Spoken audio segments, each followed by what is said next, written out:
I-3000-8301, 132301. Sort code 300083. Swift BIC code ARAYGB22. Please confirm your contribution at support@peacetv.tv. Support Peace TV, the solution for humanity.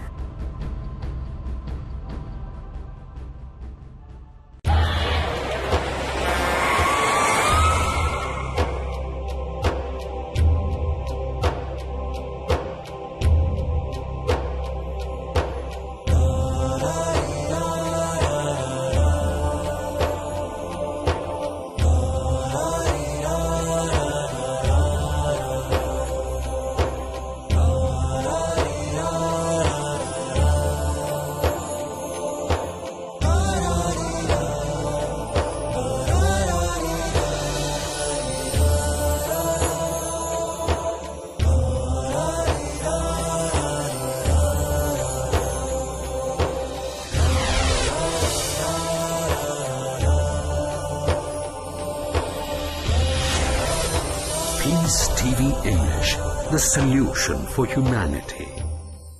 From this day on, forever be true. Cherish this life that's destined for you. Live your life with kindness and care. Remember, Allah will always be there, be there. Nikahun mubarakun, zawajun mubarakun, النكاح من سنتي ما قال النبي هو الصحيح. نكاح مبارك نكاح مبارك زواج مبارك النكاح من سنتي. بسم الله والحمد لله والصلاة والسلام على رسول الله أما بعد. Assalamu alaikum wa rahmatullahi wa barakatuh, my dear brothers and sisters in Islam, and welcome back to another episode for Happily Ever After, and thank you again for coming back and sharing with us. I ask Allah subhanahu wa jalla to make you happy in this life and happier in the hereafter. Ameen. Ajma'in. Now continuing again, I'm talking to the brother, and I know I've talked a lot to the brothers, just in case when I talk to the sisters, you know, it's only fair. I've talked to the brothers first, and when I talk to you, Ukhti, inshallah, most likely it will be in the next episode, and about your duties towards your husband. But today, most likely we will seal the deal with the brothers today on this episode of how to look after your wife. And all of a sudden, we are going to talk about the financial, inshallah. But before we do that, there's a few things I want to make sure that you seal the deal with that. And all of these things that we talked about, akhi, my dear brother in Islam, that believe it or not, all of this is non-financial. All of this was just emotional and all of that stuff. So we understand now that Prophet Muhammad sallallahu alaihi wasallam will finish with the non, and then we'll come in, inshallah, with the financial aspect of it. Prophet Muhammad sallallahu alaihi wasallam says, "Istawsu bin nisa'i khayra." He says, take care of your women, be kind to your women, be good to your women. And believe it or not, even in the Hajjatul Wada', you know, the last, the farewell sermon, you know, even some of the opinions of the scholars says, even when he was on his deathbed, he was looking, look after your women, look after your women, look after your women 3 times. And they say that you say the most important things before you die. And this is Hajjatul Wada', you know, this was the one, he says, look after your woman. And as if he's looking in the future, looking how we are actually treating our wives. SubhanAllah, isn't that amazing? And we said before that our mission is thick, and it's possible that we are going to do that. La. So he says, be kind to your woman. So how are you kind to your wife, akhi? How do you take that oath that we talked about before? It says, وَعَشِّرُوهُنَّ بِالْمَعْرُوفِ. Deal with them in righteousness, and that is known to be good. So are you actually embarrassing her in front of her friends? Are you insulting her in front of her parents? SubhanAllah, ajib. Are you trying to be the power, the man, and this, and you're actually making sure that she's become your slave or servant? SubhanAllah. So when we say, how do you look after your wife? Wasn't Prophet Muhammad ﷺ says that I am the best of my wife? So that's what I'm trying to tell you. Even then, Prophet Muhammad ﷺ says, be good to your wife in the farewell sermon, even before he died. Then that's the case. How are you good to your wife? Now look, I'm not asking you, I'm asking your wife, because you're really the Six Sigma. Ask your end user. And who's your end user? Who's your customer? Your wife. So I've asked you before earlier on, I says, if you really want to know who you are, don't ask the people in the masjid. Don't ask the people that they know you. Don't ask your friends. No. Ask your mother, ask your father, ask your wife, and ask your children. They will know your true colors. So if you really want to know who you are, as I mentioned before, ask your wife. And I said, ask her on a good day, yani, be smart. May Allah make you that the best, inshallah. So let's go back to the gardener's example, because that's exactly what I'm asking you for. Remember, نِسَاؤُكُمْ حَرْثٌ لَكُمْ. Your wife is your beautiful self. So the gardener, I tell the brothers to put on the gardener's hat. What does that mean? The more you invest in the garden, the more the garden will give back to you. But if you neglect the garden will have nothing to give back to you and no one else to blame except yourself. And that's what this means, my brother. So please remember. And one word, ukhti, I'm going to put it in for inshallah. And when it says, هُنَّ لِبَاسٌ لَكُمْ وَأَنْتُمْ لِبَاسٌ لَهُنْ. So here I am talking to you one more time through the Quran. We talked about the example of the tree, the cultivation, and a beautiful example for your wife. Now Allah subhanahu wa ta'ala mentions something to you again once more. He says that they are garments for you and you are garments for them, which means you are garments for one another. And I'm repeating just to remind him, inshallah, the first thing that the garment do is you beautify yourself. So what am I asking you to do? I don't want you to fish for faults whatsoever. Look, in the letter of Imam Ahmad ibn Hanbal rahmatullahi alayhi, as we finished off with the last episode, he says, look, the nature of women, like the hadith of Prophet Muhammad sallallahu alaihi wasallam says, which I will repeat for the sisters to warn them off, he says that they will not really be certain aspects of women, human nature, that they may forget what you've done that is good. I will talk to them about that, but I'm telling you now, he's telling you, even their nature, don't let that type of nature deter you from you being good to them. And look at the back. Look, they may have one aspect that is not, and it's not their fault, by the way. Prophet Muhammad sallallahu alaihi wasallam says, you know, he is defending women. So this is their nature that Allah subhanahu wa ta'ala created them this way. They're emotional. They're created from that bin drip, and the one that covers your heart, by the way. And that's your protection, akhi. That's what I'm trying to tell you. Look how the creation and it comes back. Even Prophet Muhammad sallallahu alaihi wasallam was defending women. Says this is their nature. تَمَتَّعُوا بِهِنَّ عَلَىٰ عِوَجِهِنَّ. Enjoy them as is. So he said, don't let that deter you away from this. So please make sure that you come back and make sure that you have this gardener's hat on. So you're going to invest in this garden. Now I'm asking you to look into the example of garments. The garment is what? We said that it beautifies you. We said don't fish for faults. Don't look for the negative. You look for the positive. And what else does it do? The garment protects you. So what are you supposed to do, akhi? You're supposed to protect your wife. As we mentioned before, away from the hellfire, take her to Jannah. So how does that be? How does that be that I'm supposed to protect her? Because Allah subhanahu wa ta'ala mentioned that. The garments does that. And of course, that he says that the garment not only protects you from the heat of the sun and the cold of the winter, you're supposed to protect one another, harm one another. And he says also, he beautifies you. So what are you looking for? You're looking for the beauty of one another. And that's what the garment does. Not only that, it's a close thing to your skin, which keeps your secret. I am asking you, my dear brother, do not talk about your wife to anyone, period. Look at the righteous Sahabi radiallahu anhu.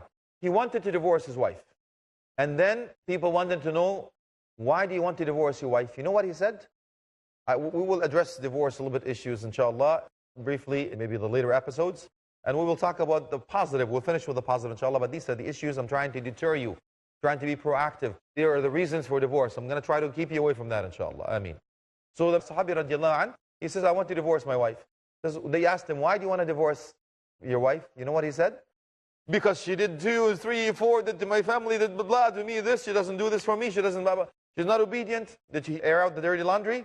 La wallahi, Allah subhanahu wa ta'ala said, La tansaw al-fadla baynakum. Don't forget the good between the two of you. Didn't he say, وَمَنْ يَتَّقِ اللَّهَ يَجْعَلْ لَهُ مَخْرَجًا وَيَرْزُقْهُ مِنْ حَيْثُ لَا يَحْتَسِبْ. It's in Surah Al-Talaq, the Surah of divorce. If you have taqwa, Allah will find a way out from you from every difficulty, make it ease, and give you a source of sustenance that you never thought of. So you know what he said?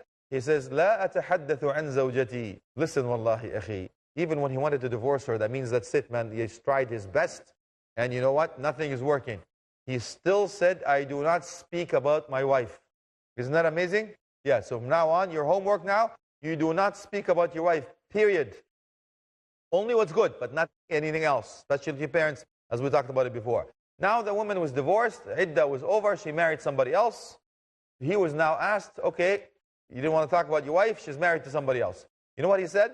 Oh, okay, yeah, no problems, I can tell you now the reasons. Oh, whew. Now she's not my wife, I can talk about her. You know what he says? أَنَا لَا أَتَحَدَّثُ عَنْ زَوْجَةِ غَيْرِي. Allahu Akbar. And I do not talk about somebody else's wife. Ya salam. Isn't that amazing? But what do you do now? You know, Facebook, Twitter, you know, details at 11, BBC, this, and on Reuters, you know, everything. You're airing the dirty laundry, you're talking to everybody else, and you know, secrets, akhi. You're supposed to keep the secrets because of the garments example. Secrets. And what is the secret? You're supposed to keep that. Subhanallah, ajib wallahi. How could that be possible, akhi? Isn't that amazing? So please keep the secrets in. The garments example is also alluding that she has physical rights. She has intimate rights. Now, look, I'm not going to go into the details on this issue because it's another talk, but it will allude to it. Some of the scholars says at least once every fourth day she has the right, because of Islam gives you the right to marry 4 wives. And oh boy, I'm in trouble already. May Allah help us, inshallah. But since we don't do politics here, we'll just move on, inshallah. But at least some of the scholars says that once every 4 nights. And some of the scholars says once every menstrual period. And some of the scholars says every 4 months, because the army goes away for 4 months and come back on the exchange, according to one proof. But please look after your wife, my brother. She has rights, otherwise what should she do? Where does she go? You are, again, I'm asking the sisters to look after you. I'm also asking you to look after her. So a good brother always looks after his wife first, akhi. Because you are the one you're supposed to look after. That's your measuring stick. Now let me talk about a little bit before we go on this episode. Hopefully we can seal the deal on this one when it comes to the financial rights. Okay? All of that stuff was non-financial. I'm just going to financial rights. So on her financial right, first of all, the dowry. I understand that this is a sensitive issue, especially in some areas around the world. That's fine. Remember, I'm going to tell you what Allah subhanahu wa ta'ala said in the Quran and the Prophet Muhammad sallallahu alaihi wasallam said in the Sunnah. Fair enough? Okay. Now, if you don't like it, then maybe you can meet Allah subhanahu wa ta'ala on Judgment Day, say, you know what, I don't like the Quran, ya Allah. Subhanallah, ajib wallahi. Ya Rasulullah, I don't like the Sunnah. Ajib. I like these people more. Because you know what? I was born and raised here, and that's how we do things here. It doesn't matter now what the Quran says, and it doesn't matter what the Sunnah is. It doesn't matter, because I care for the creation more than the Creator. I fear people, I don't fear my Creator. I follow tradition, not religion. And that's what I'm going to re-emphasize. And I said before, wallahi, I can take the heat, akhi. I can understand that you may not like me at this point because of I'm offending you. Wallahi, I'm not offending you. Why should I be offending you? I had said before, I'm not going to give up on you. I want you to go to Jannah. So I'm trying to help you. Unsur akhaka zaliman aw mazluma. Didn't Prophet Muhammad sallallahu alaihi wasallam said that? Just help your brethren if he is being oppressed or the oppressor. He understood how if he's being oppressed, but how do I help him when he's being the oppressor? Just stop him from doing the oppressive act. That's how you can help him. I'm trying to wake you up. Maybe you didn't know. Maybe you had no idea that this ayah existed in the Quran or the hadith existed. I ask you, my dear brother and sister, listen to your heart. I have to take a break, inshallah, but let me talk about this. I do apologize for being emotional. It's one of my things I do. Come back next break, and hopefully we can calm down. We'll see you then, inshallah. Jazakumullah anna khayra. Wassalamu alaikum wa rahmatullahi wa barakatuh.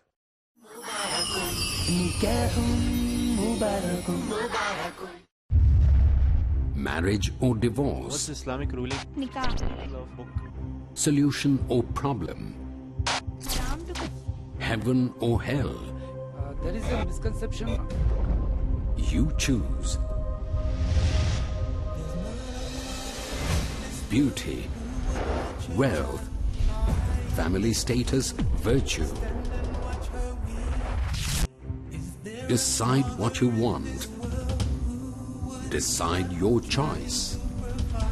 Be sad or be happy. It's your choice.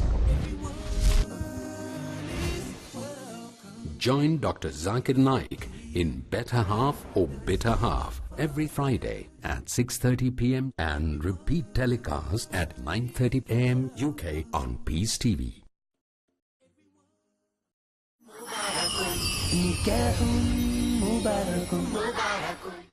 Bismillah, alhamdulillah, wassalatu wassalamu ala rasulullah. Amma ba'd, assalamu alaikum wa rahmatullahi wa barakatuh, my dear brothers in Islam, and welcome back to the second portion of the episode. Happily ever after. May Allah subhanahu wa ta'ala make us happy in this life and happy in the hereafter. Ameen, inshallah. Again, I've calmed down now. We're good. No more emotions. So let's talk again heart to heart. And that's what this is all about, akhi. The series is heart to heart. Let's come back to Allah subhanahu wa ta'ala. Now continue. You got the hint from the first portion. Let's now continue. I understand I don't want to beat a dead horse, but let's now at least continue with the financial aspect. Okay, so when Allah subhanahu wa ta'ala has told you to give the dowry, okay, now what is it exactly? What's the significance? First of all, you're telling your future wife, thank you, this is a gift for you, for accepting me to be your husband. Alhamdulillah. Now, it's also telling her that I am financially able to look after you. Third, you're telling her, you know what, worst case scenario, may Allah protect you from that, just in case things don't work out, at least you have some financial means that you'll be able to look after. Even though in the case of divorce, by the way, akhi, وَمَتِّعُهُنَّ. This is mata'. Mata' is still going to give her a gift. Subhanallah. Look at that. So you're financially responsible for every aspect of her life. Believe it or not. The scholar says you are responsible for financial aspect from A to Z. Even though the woman is the richest woman on the face of the earth, you cannot touch her money. But if the sister wants to help you financially, she gets double the reward, according to the hadith of Ibn Mas'ud radiallahu anhu, that his wife wanted to help him. That's fine. It's allowed. But don't force her. She's not obligated. Because I get that sisters come in and says, my husband is asking me to go to work, to do this and to do this. You lose the qawama, akhi. You don't become a man anymore, you become a male. Yeah, wallahi, I'm talking to heart. Now listen, if you both agree and the sister has a career and she can help and all of that stuff, but she's not forced to do this and she wants to help you and you agreed on this before marriage and that's what works for you, all the power to you, that's fine. As long as she works in a halal environment and everything is halal, no problems. But I'm not telling you, you go ahead, you work, you sit back and do nothing and you're collecting. Allahu Akbar. What happened? Because accordingly, we know that the hadith says the same thing. So please make sure that you understand the reason for it and what is this all about. That's one. The second thing, akhi, there are 3 rights for you, ukhti. The majority of scholars say, askunahunna min haythu sakantum. So first, you live where he lives. Okay, I'm going to give you the 3 quickly, inshallah. You dress like he dresses and you eat like he eats. Okay, so what that means, akhi, you live in a place, you live together in a place. Hopefully you'll be living together in a place. Not you live in a mansion, you give her, wal'iyadu billah, the guest room, and may Allah help you, inshallah. And you dress, the way she gives her what you wear. Like you wear, again, all the top end, the high expensive, tailor-made, the brand names and all of that stuff, and you give her terrible clothes, raggedy clothes. You can't do that. And I eat the best and all of that, the surf and turf and whatever it may be. And again, give her crackers and cheese. It doesn't work that way either. So these are the 3 things. So ukhti, because the sisters come and talking to me, you know what, I need to know how much he makes. You don't need to know how much he makes. I don't want you to go there. لا تسألوا عن أشياء تبدأ لكم تسؤكم. Because these are the issues we deal with. Again, the sister is furious because he sends his money back home to his mother, to whatever it is. Ya ukhti, did he not look after you financially? Yes or no? If the brother is not giving you your rights, then I understand. We can help you. We can talk to the brother. Because these are rights, akhi, huquq, these are duties. You have to be asked. You'll be held accountable on Judgment Day. But if your husband is looking after his family, whatever back home is, but he's looked after you, ukhti, you should be proud. Wallahi, you should be proud of this man that has a good heart. He hasn't forgotten where he's from. He hasn't forgotten the people that raised him. So if you come to the imam or the sheikh and whatever it may be, so you're complaining about this man, wallahi, ukhti, you should reconsider your heart. You can reconsider your faith. You're weak, your battery's low. But as long as he's giving you a roof over your head, that where he lives in, and he's giving you the food on the table where he eats, and he's giving you clothes on your back where it's not that he's fulfilled his 3 duties. That's it. Obligation. You understand, ukhti? Now, I don't want you to go in and ask, where's this? Give me your check. What is that? What? Allahu Akbar. Ya ukhti, don't be like a man. Remember when I told you about the castle theory? I want you to be a first-class woman. Please don't try to be a second-class man. Wallahi, when I talk to you on the other side, and I will mean I am mushfiq. I am said, wallahi, I love you for the sake of Allah. Let's come back. Stay away from the hellfire. Go to Jannah. That's what we're all about. Stick back. Come back. And akhi, including your financial responsibilities, of course, is a salary for the sister. I don't want the sister to come begging every time she wants to buy something. You should give her, according to your means. This is what I can afford on a monthly basis. If you are going to delegate the responsibilities of shopping, whatever it may be, that's what you give her. But she needs something that's her own, a salary, for her to get what she wants. Not asking you for everything. Now, I'm asking the sisters to be, remember, الصحابيات رضي الله عنها أجمعين, you know what they said? Is اتق الله فينا نحن نصبر على حل رجوع ولا نصبر على حر جهنم. Just be careful, be mindful of Allah. Be fearful of Allah, of what you're giving us. Because we can withstand the pain of hunger, but we cannot withstand the pain of the hellfire. So again, that money, again, we said is halal, as we mentioned earlier in the episodes. So my brother, give her a salary. Now I'm asking you, sister, please, if you want to buy this fancy dress and you want to buy all that stuff, but if your salary is this much, that means it will take 3 months to do it.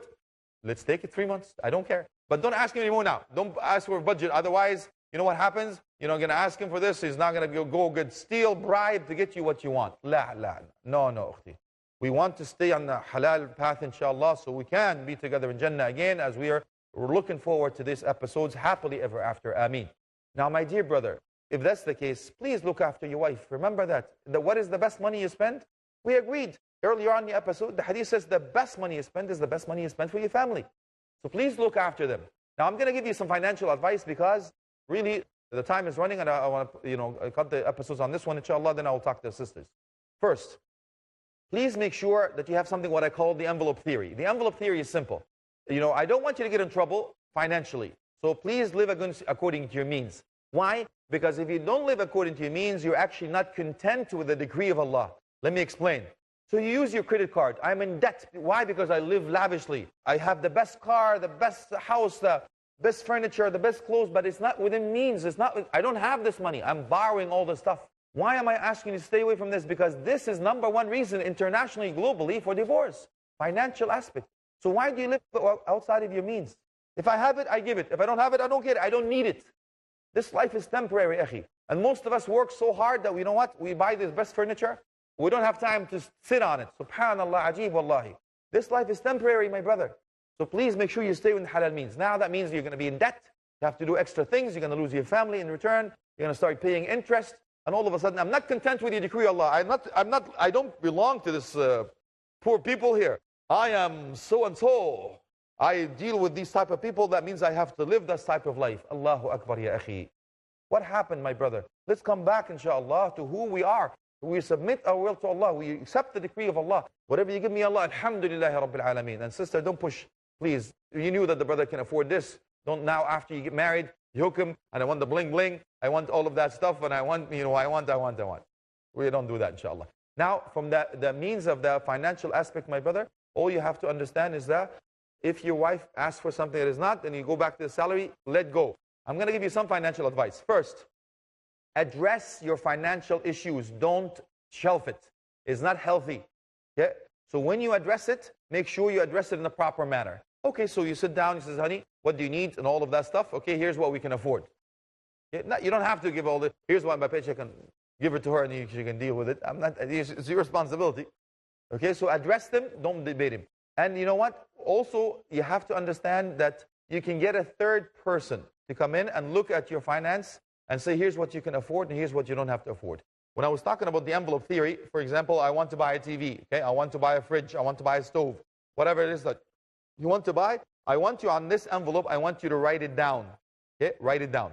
So whatever extra that you have during the month, I want you to put this money in this envelope and keep adding into the money of the envelope. Let's say it's going to cost you X amount of your currency around whatever you may be live. And now I have the money for the fridge, the stove, or whatever it is that I want to buy. I take that envelope and pay cash. Yeah. What else do I can give you as an advice? Get a prepaid credit card. Prepaid. Now, you know, some of the scholars says it is allowed because now الضرورة, it's necessity now. ما عم به البلوى. You can't travel or you can't live without a credit card because for either aspect. So if that's the case, I've said prepaid. You know what that means? That means you can deposit the money in the card first, then you can withdraw from the card itself. Once that happens, then you're good to go. Alhamdulillah, that means you don't have to worry about what it is. Okay, so now I talked about it. I sat, we agreed, we are on track, and alhamdulillah rabbil alameen, there's no issues, no concerns. Now we can set our goals of what we are going to do and what not to do. And all of a sudden, I have to make sure that it is within the means of what we agreed upon. Everything is looking good, pop the chai. Enjoy, pinky up, posh, whatever it takes. That's fine, inshallah. Now, my dear brother in Islam, I'm going to take you on a little bit of a road and a map that I'm going to leave you with, inshallah. We said earlier on when Allah subhanahu wa ta'ala had mentioned to you that this is a amana, right? He says, Prophet Muhammad sallallahu alaihi wasallam, وَاتَّقُوا اللَّهَ فِي النِّسَاءِ. Be conscious of Allah in women. Allah subhanahu wa ta'ala says, these are your amana. Prophet Muhammad says, they're awanun indakum. You know what that means? They're actually hostage. Didn't Prophet Muhammad sallallahu alaihi wasallam say that? Yes, because he says, استحللتم فرجهن بكلمة الله. By the word of Allah, the contract is there. Now, what do I have to tell you in the end of this episode, my dear brother? Look, all I want to say to you is Allah subhanahu wa ta'ala is giving you a mission stick and Prophet Muhammad sallallahu alaihi wasallam is giving you a mission stick. So why do I have to be good to this girl? Even though she's giving me a hard time. And even me, she's not obedient or all that stuff. I'll be talking to her shortly, inshallah. Yes, because Al-Hasan, radiallahu an, when a man came to him, he says, a few men are asking for my daughter's hand in marriage. Who do I give the hand in marriage to? He says, At-taqi. He says, the righteous man. The one that conscious of Allah subhanahu wa ta'ala. He says, why? He says, in ahabbaha akramaha wa in abghadaha lam yudlimha. It's because if he loves her, what will do? He says he will be generous to her, he will be kind to her, he will pamper her, he will look after her. But if he doesn't like her, he will still not oppress her. Not oppress her. Akhi, I'm going to talk about some certain things about the different types of marriages and what kind of marriages you have and all of that stuff in one other episode, inshallah. But in the meanwhile, I'm only talking to you at this point. Your measuring stick, your wife, I ask Allah subhanahu wa ta'ala to make you the best, inshallah. Wallahi, when I talk to the brothers, I said, listen, man, all you're looking for right now is the simple fact that Allah subhanahu wa ta'ala on Judgment Day that will ask you. But that day, my dear brother, just a quick reminder, is not like any other day. 50,000 years. Now I'm going to seal this with a little bit of a scary fact just to make sure that you come back. Why? Because the fact is that you will be held accountable. What is it? That day is 50,000 years. When the sun leaves this orbit, come back to your head. Everybody will be drenched in sweat and you will be held accountable. Where will you go? I ask Allah subhanahu wa ta'ala, the area where you're going to go is away from hellfire to Jannah through your wife, inshaAllah. We're asking Allah subhanahu wa ta'ala to make us among those who listen, preach, and follow the best of it. وآخر دعوانا الحمد لله رب العالمين وصلى الله على آله وصحبه والتابعين جزاكم الله عنا خيرا والسلام عليكم ورحمة الله وبركاته. From this day on forever be true. Cherish this life that's destined for you. Live your life with kindness and care. Remember, Allah will always be there, be there. نكاح مبارك زواج مبارك النكاح من سنتي ما قال النبي هو الصحيح نكاح مبارك نكاح مبارك زواج مبارك النكاح من سنتي